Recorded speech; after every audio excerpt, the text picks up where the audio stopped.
فاذكروني أذكركم واشكروا لي ولا تكفرون يا أيها الذين آمنوا استعينوا بالصبر والصلاة إن الله مع الصابرين. Inilah yang turun dalam firman Allah, ma asaba musibatin illa biiznillah. Wa may yu'min billahi yahdi qalbah. Kata Allah dalam surat At-Taghabun, tidak ada musibah yang menimpa kecuali dengan izin Allah. Wa may yu'min billahi yahdi qalbah. Siapa yang beriman kepada Allah itu dia tahu ini dari Allah, maka Allah akan beri hidayah kepada hatinya. Allah tambah imannya, Allah buat dia ridha. Kata Alqamah, rajulun tusibuhu musibah faya'lam annaha min indillah fayarda wa yusallim. Ini tentang seorang yang dia terkena musibah terus dia ingat, oh ini yang kasih musibah Allah.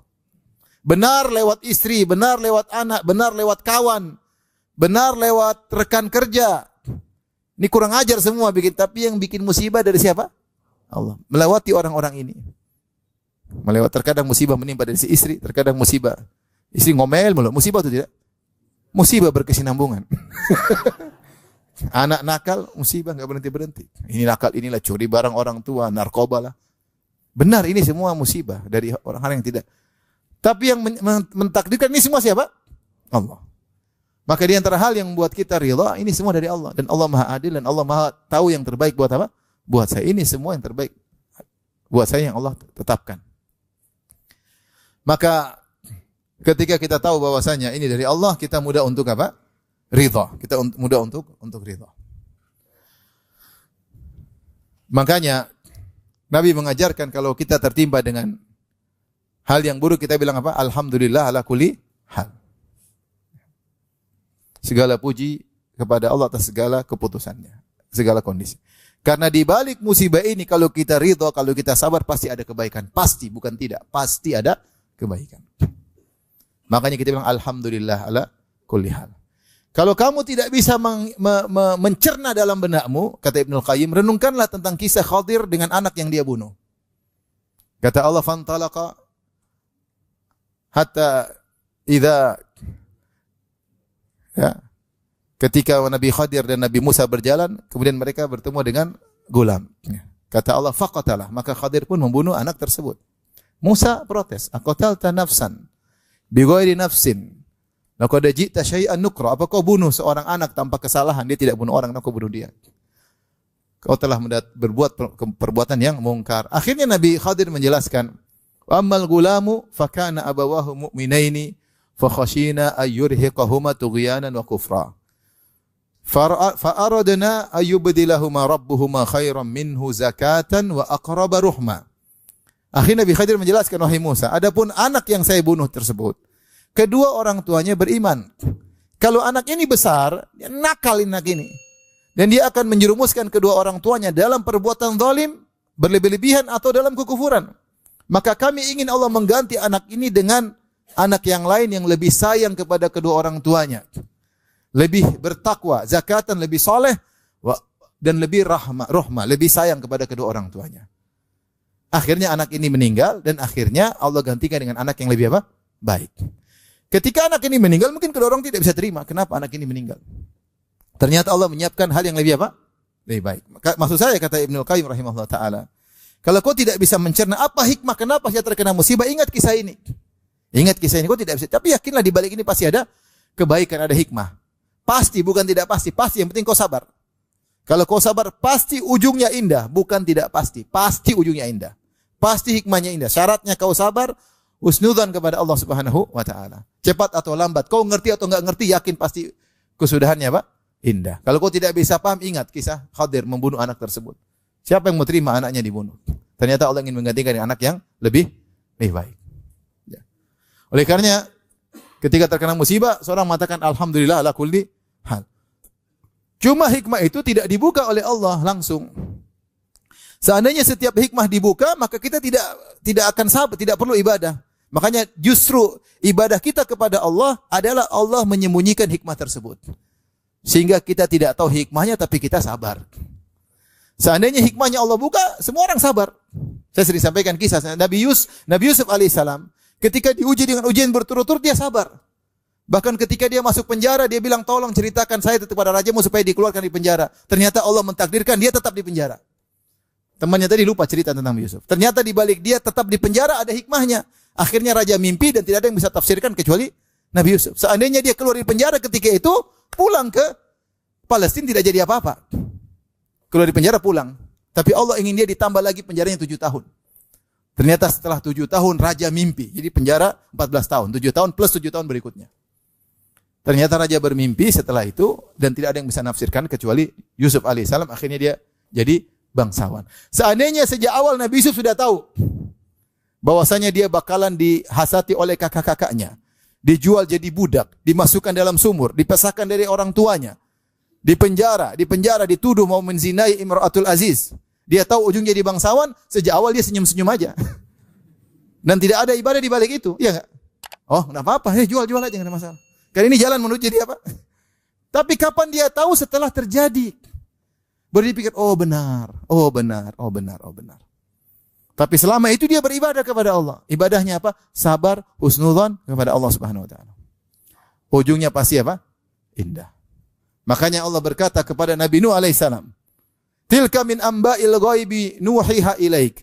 Ma kunta ta'lamuha anta wala qaumuka min qabli hadza. Fasbir innal aqibata lil muttaqin."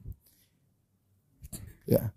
Tentang Nabi Nuh Allah berkata kepada Nabi Muhammad SAW, "Wahai Nabi Muhammad SAW, inilah kisah Nabi Nuh yang kami ceritakan kepada engkau wahai Muhammad. Kau tidak tahu sebelumnya dan kaummu juga tidak tahu tentang kisah ini. Saya ceritakan. Ini hal gaib wahai Nabi Muhammad." Kalau begitu, lihatlah Nuh alaihissalam bersabar 950 tahun, ujungnya indah. Karenanya fasbir, sabarlah engkau Muhammad. Innal aqibata lil muttaqin. Sungguhnya kesudahan yang baik bagi orang yang bertakwa, orang yang bersabar.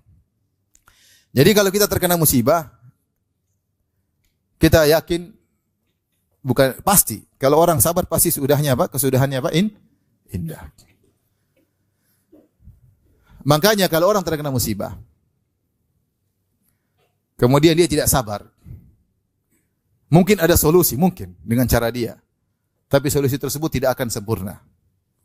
Dan solusi tersebut bisa jadi menimbulkan musibah berikutnya. Tapi kalau dia sabar, solusi datang dari Allah dengan sempurna. Terapkan dalam kehidupan antum. Tapi sabar. Jangan ngomel. Sabar. Berusaha ikhtiar tapi serahkan kepada Allah. Sabar. Solusinya sempurna dari Allah Subhanahu wa taala. Ya.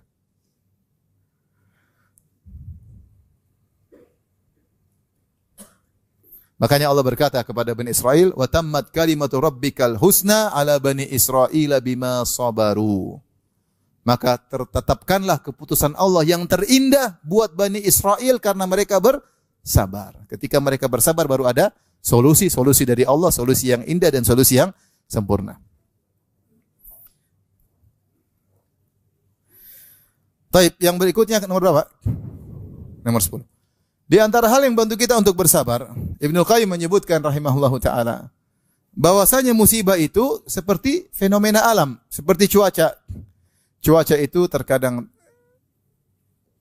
hujan, terkadang terang, terkadang kemarau, terkadang musim panen, musim subur, terkadang musim panas, terkadang musim dingin. Dia seperti itu. Datang dan pergi, datang dan pergi. Maka kalau terkena musibah, kita sudah dapat hal yang tidak kita sukai mungkin ratusan kali. Gitu enggak? Enggak suka gini dan kita bisa lewati. Kita bisa lewati. Demikianlah musibah. Akan pergi dengan sendirinya jika kita bersabar. Sebagaimana musim dingin akan berlalu diganti dengan musim panas. Dan sebagaimana musim panas akan berlalu diganti dengan musim apa? Musim dingin. Ya.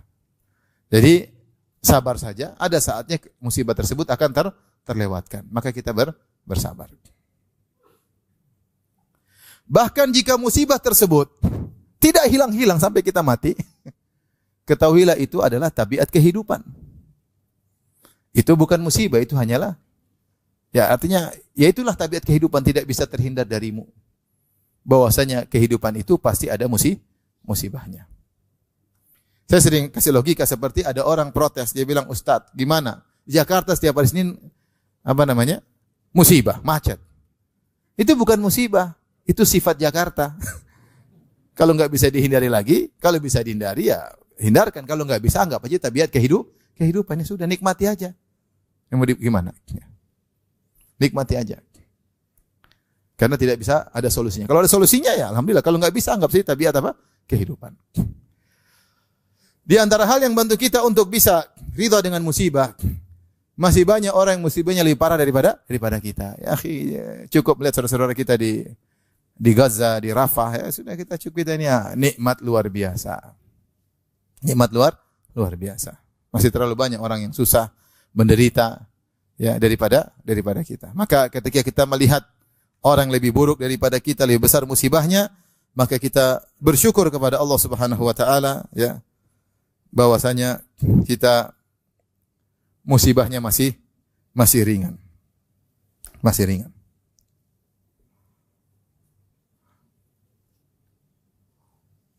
Taib. Karenanya kita harus sadar bahwasanya dunia ini adalah ladang ujian. Tidak ada seorang pun yang tidak diuji.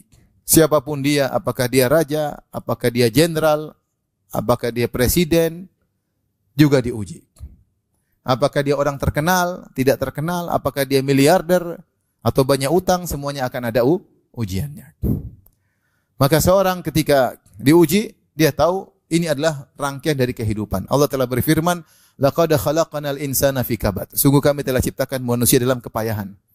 Demikianlah tabiat manusia. Tidak ada orang yang hidup kemudian tidak diuji, enggak ada.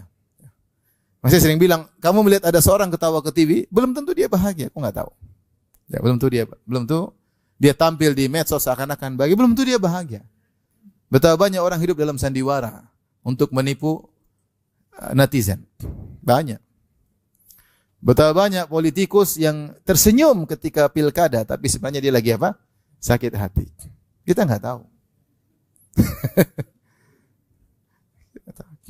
Oleh karenanya, jangan bilang cuma kamu yang dapat musibah. Semua orang juga kenapa? Musibah. Cuma ada yang diam, ada yang cerita. Ya. Maka demikianlah tabiat kehidupan. Tidak ada yang bisa lolos dari namanya ujian dan musibah. Maka jalani saja ya sampai musibah tersebut berganti dengan keindahan yang kita inginkan. Kemudian di antara cara kita untuk bersabar ketika terkena musibah, ucapkan doa-doa yang diajarkan oleh Nabi sallallahu alaihi wasallam. Ketika terkena musibah bilang apa? Alhamdulillah ala kulli hal. Segala puji bagi Allah atas segala keputusannya. Kita tahu di balik ini pasti ada hikmahnya. Atau kita ucapkan innalillahi wa inna ilaihi raji'un. Kita ini milik Allah dan kita akan kembali kepada Allah. Semua ini titipan. Istri kita titipan, anak kita titipan, mobil kita titipan, harta kita titipan, perusahaan kita titipan. Kalau Allah mau ambil kapan saja, terserah Allah Subhanahu wa taala. Kita ini milik Allah. Allah melakukan apa yang Allah kehendaki kepada kita. Kita pasrah. Innalillahi wa inna ilaihi raji'un. Dan jangan lupa berdoa, Allahumma ajurni fi musibati. Ya Allah, berilah aku pahala atas musibah yang menimpaku ini. Wa akhluf li khairan minha. Gantikan dengan yang lebih baik. Gantikan dengan lebih baik. Kita ucapkan qaddarallah wa ma syaa fa'al. Ini sudah takdir Allah dan Allah melakukan apa yang Dia kehendaki. Ini takdir. Tidak akan berubah karena sudah tercatat dalam lauhil mahfuz. Ini semua tiga ini. Alhamdulillah 4. Alhamdulillah kulli hal. Terus apa tadi? Qadarullah wa ma syaa fa'al. Kemudian apa tadi? Inna lillahi wa inna ilaihi raji'un. Kemudian Allah ma'jurni fi musibati wa akhluf li khairan minha. 4 ini ucapkan insyaallah kuat hati. Kuat hati. Dan ini terutama kita ucapkan pertama terkali terkena musibah. Allah akan kuatkan langsung. Karena sabar yang paling utama adalah terkena tatkala hantaman pertama. Innama sabru inda sadamatil ula. Kesabaran sungguhnya itu ketika hantaman yang pertama. Ucapkan langsung 4 kalimat ini, insyaallah Allah berikan apa? Kesabaran. Taib, mungkin ini saja yang bisa saya sampaikan. Semoga ketika seorang terkena musibah, dia memuji Allah Subhanahu wa taala. Dan Rasulullah bercerita tentang seorang yang dibangunkan oleh Allah istana yang disebut dengan Baitul Hamdi. Istana pujian. Ketika dia terkena musibah, dia memuji Allah Subhanahu wa taala. Allah bertanya kepada para malaikat yang mencabut nyawa anak dari seorang mukmin. Allah berkata kepadanya, qabattum ya walada abdi, wahai para malaikat, apa kalian telah mencabut nyawa putra hambaku? Kata malaikat, iya ya Allah. Allah bertanya lagi, qabattum thamarata fuadihi, apakah kalian telah mencabut buah hatinya? Bayangkan ini ujian paling berat ketika anak kesayangan meninggal dunia. Apakah kalian telah mencabut buah hati anak hambaku yang beriman? Kata malaikat, benar ya Allah. Allah bertanya lagi, madza qala abdi, apa yang diucapkan hambaku ketika anaknya dicabut nyawanya? Kata malaikat, hamidaka wastarja. Dia mengucapkan alhamdulillah dan dia mengatakan inna lillahi wa inna ilaihi raji'un. Dia muji Allah. Maka Allah berkata, ubnu li abdi baitan fil jannah wa sammuhu baital hamdi. Kalau begitu bangunkanlah bagi hambaku istana di surga dan namakan istana tersebut dengan istana pujian. Kenapa dia bisa memuji Allah ketika sedang terkena musibah? Kita renungkan, seperti saya pernah nasihati ada saudara ketika saya suruh beri nasihat ketika meninggal, punya anak pertama, kemudian mahasiswa UIM, kemudian hafiz Quran, kemudian meninggal dunia. Saya bilang, memang ya kita cinta sama anak tersebut, tapi Allah lebih tahu terbaik buat anak tersebut. Bisa jadi Allah pindahkan kepada kehidupan yang lebih bahagia daripada dia di dunia. Karena anak itu sakit, ya sudah mungkin saatnya Allah bilang pindah dari kesakitan menuju kebahagiaan. Apalagi anak tersebut sabar ketika terkena apa? Sakit. Demikian juga mungkin kita punya orang tua, mungkin dia sakit-sakitan akhirnya meninggal. Kita bilang berhusnuzon aja. Daripada dia hidup sakit-sakit menderita di dunia, Allah pindahkan kehidupan yang lebih bahagia di alam barzah. Husnuzon aja sama Allah Subhanahu wa taala. Sehingga kita tetap mengatakan alhamdulillah ala kulli hal. Ini perlu perenungan, ya, perlu perenungan. Ya. Ketika mungkin anak kita ada yang masih kecil meninggal dunia, itu berat, sangat berat. Sangat berat. Rasulullah aja menangis ketika Ibrahim meninggal. Anaknya masih kecil. Sampai Rasulullah SAW menetes air mata. Dan Rasulullah SAW berkata, innal qalba la yahzan. Sungguh hati ini sedih. Wa innal aina la tadma. Dan sungguh mata ini menangis. Wala naqulu illa bima yurdi rabbana. Namun kami tidak akan mengucapkan kata-kata kecuali yang mendatangkan keridhaan Allah. Wa inna bi firaqika ya Ibrahim lamahzunun, dan sungguh kami bersedih dengan kepergianmu wahai putraku Ibrahim. Tapi tadi dipanggil Allah lebih sayang kepada ini daripada kita. Kita ini cuma ayahnya. Allah yang mengkreator anak ini. Allah yang pencipta anak ini lebih sayang daripada kita. Ya udah Allah ambil pasti lebih maslahat. Kita enggak tahu. Ada orang punya anak meninggal. Lihat tadi seperti Nabi Khadir. Mungkin kita sayang ketika dia besar, mungkin dia ternyata nakal. Ketika dia meninggal sebelum besar, dia tidak ada dosa. Bahkan bisa menjadi pemberi syafaat bagi orang tuanya. Nggak tahu Allah ingin anak-anak meninggal supaya menjadi pemberi syafaat bagi kedua orang tuanya. Seandainya dia besar, belum tentu kita bisa mendidiknya. Apalagi zaman sekarang, zaman Gen Z. Di mana-mana kekacauan ya. Belum tentu kita bisa mendidik anak-anak kita. Intinya, kita tidak berharap dikasih musibah, tapi kalau Allah kasih musibah, kita minta tolong kepada Allah. Karena tidak ada yang bisa bikin kita sabar kecuali siapa? Allah. Wasbir wa ma sabruka illa billah. Bersabarlah dan kau tidak bisa bersabar kecuali yang bikin sabar siapa? Allah. Maka kalau sudah sabar jangan ujub. Kalau sudah sabar jangan ujub. Apalagi riya, saya sabar nih, wis. Diposting enggak usah lah. Tidak ada yang bisa bikin kau sabar kecuali Allah Subhanahu wa taala.